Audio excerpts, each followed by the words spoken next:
Hi, I read um, the on space part of the transcendental aesthetic, and I think I'm gonna read the conclusion from the above concepts that Kant has. But first, I want to just go over each of the one through five things that he discusses here about space. Now, first of all, what is to be understood here is that space is the reason why this is mathematical is because space has to do with geometry. If you take geometry, you will talk about things like triangles and things like that, and you will talk about lines and angles and all that stuff, and you're basically discussing and figuring out certain truths about space. That's basically what geometry is.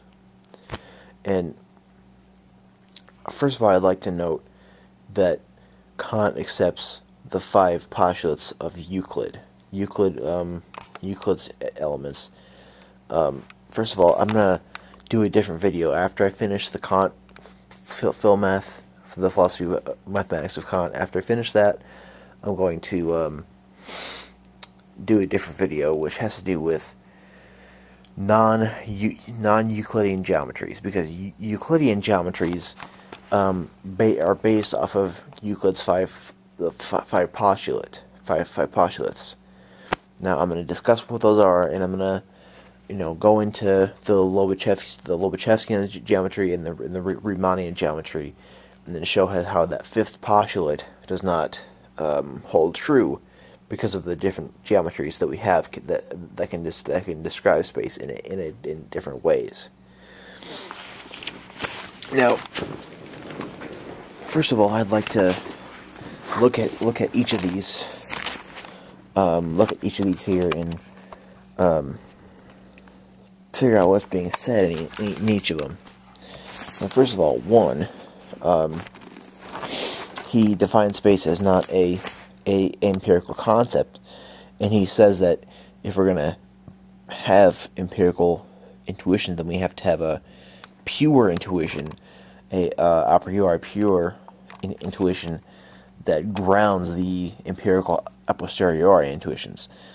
Space has to be not a empirical intuition, but has to be something that is pure, which grounds the empirical ones. Two, space is a necessary representation a priori. And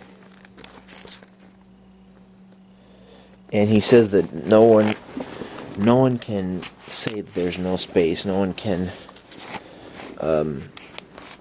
You can't say. First of all, you can't say that there's no space. I mean, think about saying that there's no space. Can you really get anywhere with that argument? No. Try it. Although one can very well think that there are no objects to be encountered in it. So, and he's also creating this little idea that space is something that is, intuitive first. It's a, pure intuition. So, first of all, you can say that there are not objects in this space that we have, but you can't say that the space itself doesn't exist.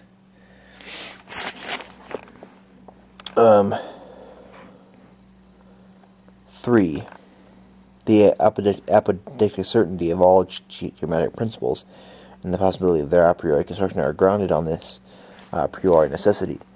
For if this representation of space were a concept acquired a posteriori, which was drawn out of general experience, the first principles of mathematical determination would be nothing but perceptions. They would all therefore have the contingency of perception, and it would not even be necessary that only one straight line lie between 2 points, but experience would merely always teach that.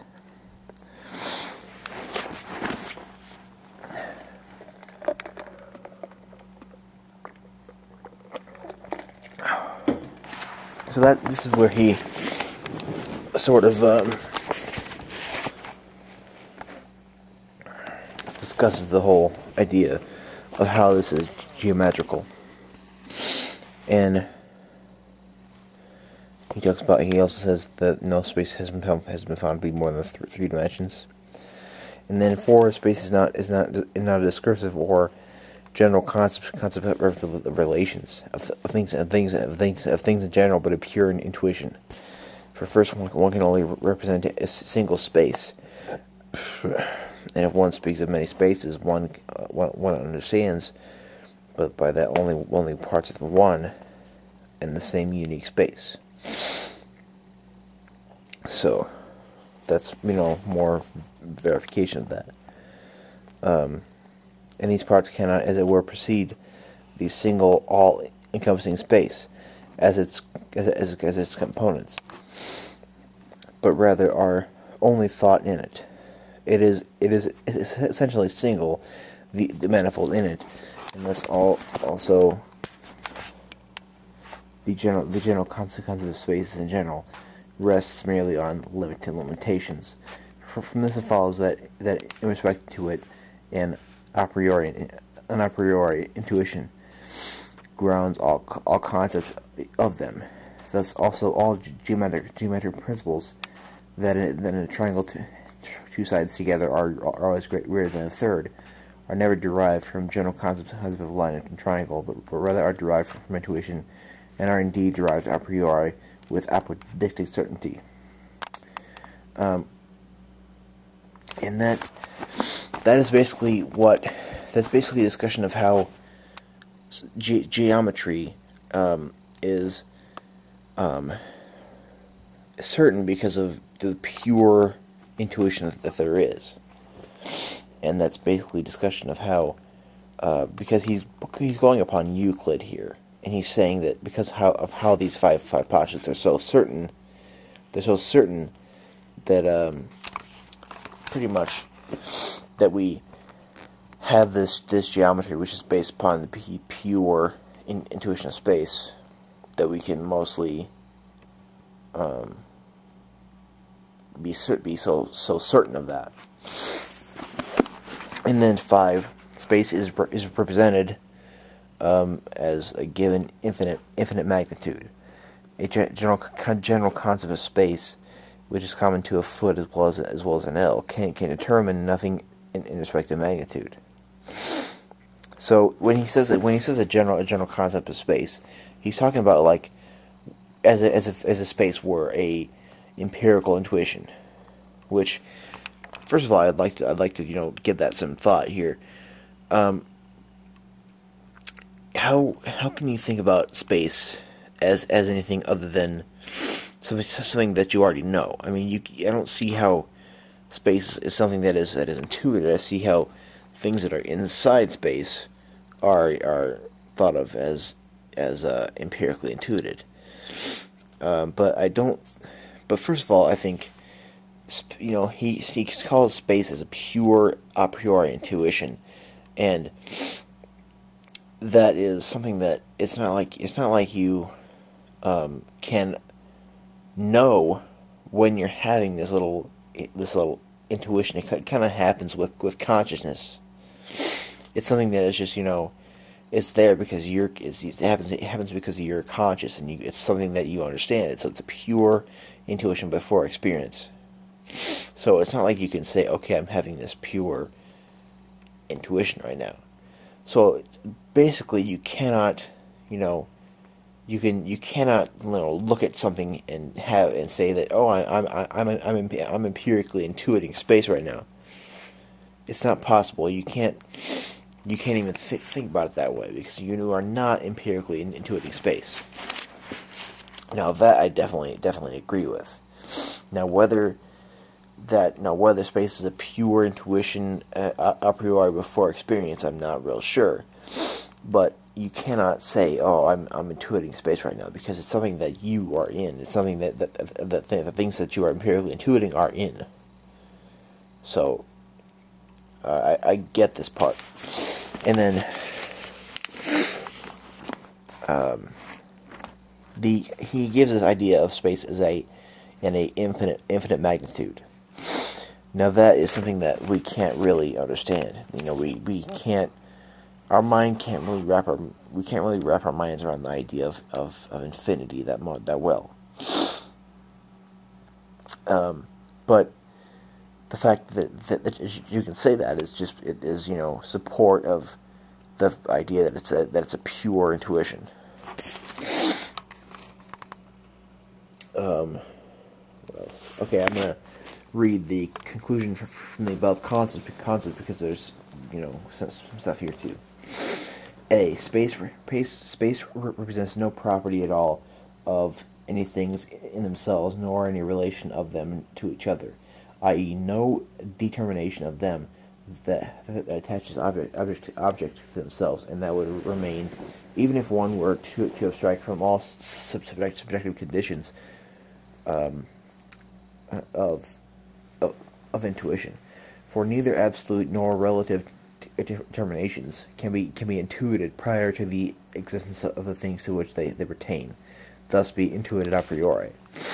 B. Space is nothing other than merely the form of all appearances of outer sense, i.e., the subjective condition of sensibility, under which alone outer intuition is possible for us. Now, since the receptivity of the subject can be affected by objects necessarily precedes all intuitions of these objects, it can be understood how the form of all appearances can be given in the mind prior to all actual perceptions, thus a priori, and how as pure intuition in which all objects must be determined, it can contain principles of their relations prior to all experience. We can accordingly speak of space, extended beings, and so on, only from the human standpoint. If we depart from the subjective condition under which alone we can acquire outer intuition, namely that through which we may be affected by objects, then the representation of space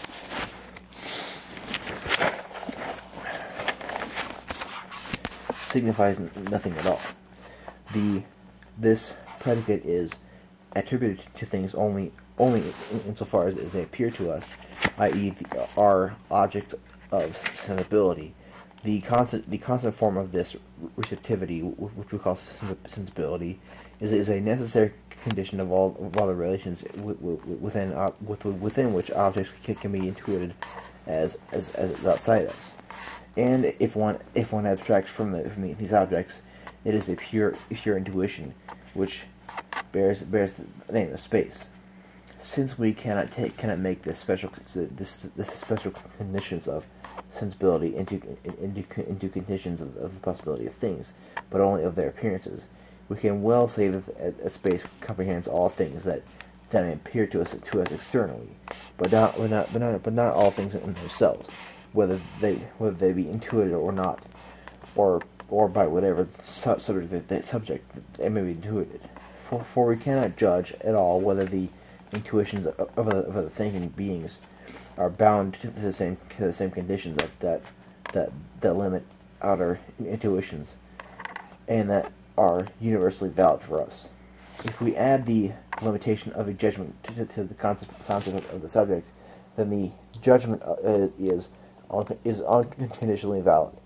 The proposition "all things are next to one another in space" is valid only under the limitation that these things be taken as objects of our sensible intuition. If here I add the condition to the concept and say all things as outer intuitions are next to one another in space, then this rule is valid universally without limitation. Our expositions accordingly teach the reality, objective validity of space in regard to everything that can come before us externally as an object. But at the same time, the ideality of space in regard to things when they are considered in themselves through the reason, i.e., without taking account of the constitution of our sensibility. We therefore assert the empirical reality of space with respect to all possible outer experience, though to be sure at the same time is transcendental ideality, i.e., that it's nothing as soon as we leave out the condition of the possibility of all experience and take it as something that grounds the things in themselves.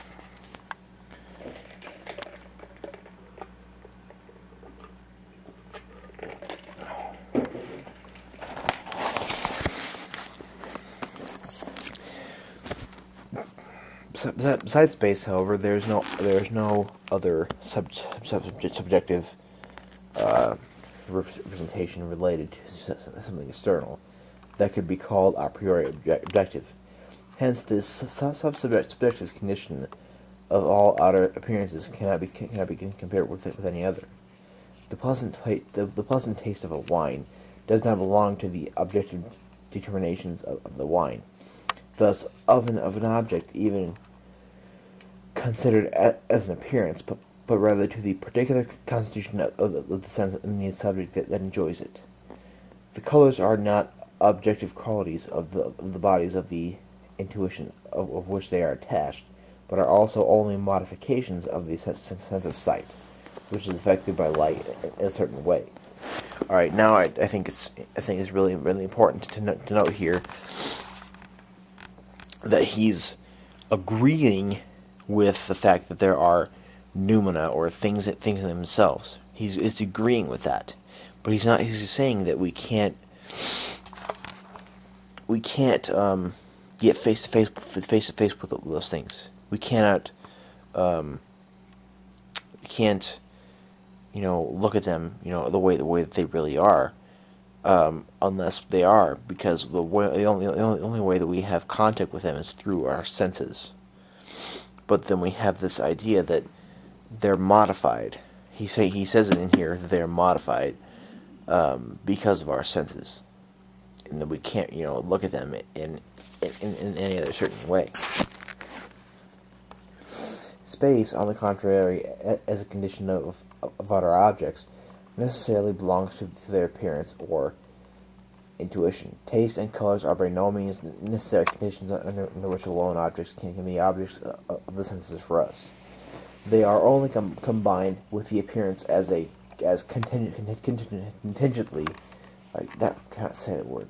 Contingently added effects of the particular organization.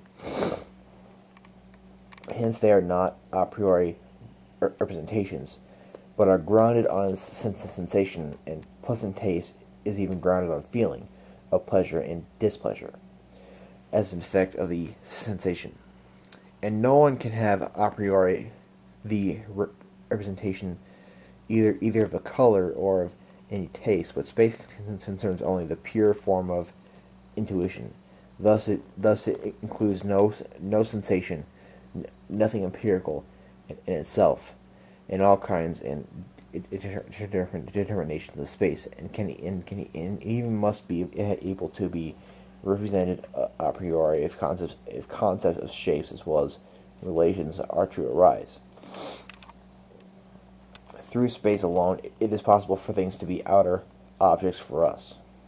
The aim of this remark is only to prevent one from thinking of illustrating the asserted ideality of space with completely inadequate examples, since things like colors, taste, etc. are correctly considered not as qualities of things, but as mere alterations of our subject, which can even be different in different people.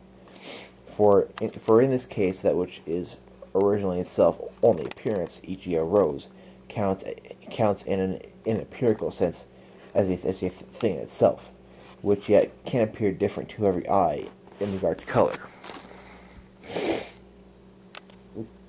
The transcendental concept of appearances in space, on the contrary, is a critical reminder that absolutely nothing that has intuited in space is a thing itself. And that space is not a form that is proper to.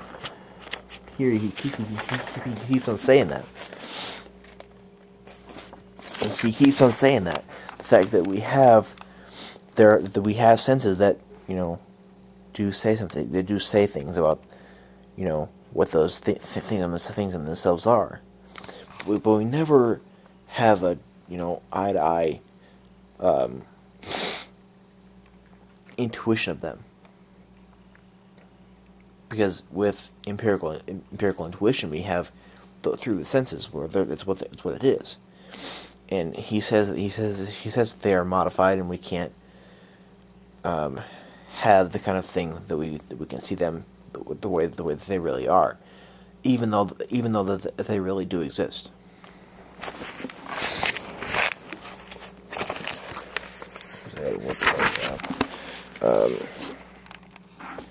And that space is not a form that is proper to anything in itself, but rather that objects in themselves are not known to us at all, and that what we call outer objects are nothing other than mere representations of our sensibility, whose form is space, but whose true correlate, i.e., thing in itself, is not and cannot be cognized through them, but is also never asked is never asked after an experience. So here I finished that, and I'm going to come back and discuss. I'm going to break down the terms here. I'm going to break down each of the terms here, and hopefully I can discuss what is here. I'm still gonna read the time section, but what I'm most concerned with here is the section on space, because that is really the issue that comes in with the coming about of non-Euclidean geometries, and as well as the coming of the after Mill, and how we got logicism and all those things, because this is the philosophy of math that is in here is a point that is often referred back to in the 20th century. So I'm going to come back in a different video, and I'm going to break down the terms and discuss everything, what's important. But even though I can't talk, I'm actually glad I read this, because there's a lot of important things in this text. So I recommend reading this. I recommend getting a copy, specifically the Paul Guyer, Alan Wood, Cambridge edition, because that has everything in there that you need for it. So I actually recommend getting that and reading it, because it's very interesting for one, and it's very thought provoking, I would think. So yeah, I'll be back with a discussion of breaking all of it down, the whole space section.